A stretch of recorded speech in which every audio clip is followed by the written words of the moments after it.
Dhe brokoli jonë është gati.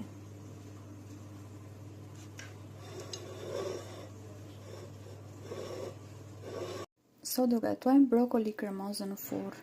Përbërësit janë 1 kg patate, gjys kg brokoli, qumësht, erza sipas dëshirës, 1 pako salcë hollandeze, margarinë, 1 lugë miell dhe djathë mozzarella. Si fillim i vendosim patatet për të zier dhe i lëm diku te 15 minuta.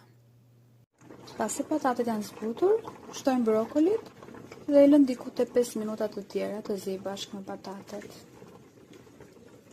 Ndërkohë që brokoli zien, kam hedhur pak margarinë, vaj ulliri dhe do skuqim miellin që të përgatisim salsën. Ndërkohë që mielli është rretur, shtojmë 1 gotë qumësh dhe i trazojmë sa masa të bëhet homogjene.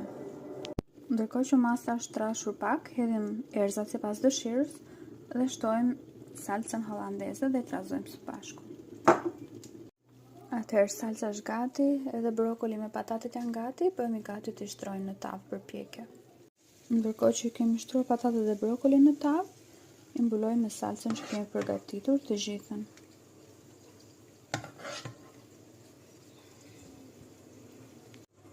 Së përfundim, mbulojmë të gjithë tavën me djathë mozzarella dhe është gati për në furrë.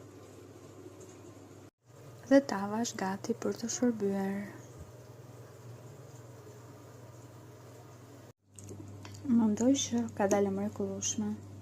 Brokoli dhe patatja bashkë me djathin dhe salsën janë shkrirë komplet me njëra tjetrën.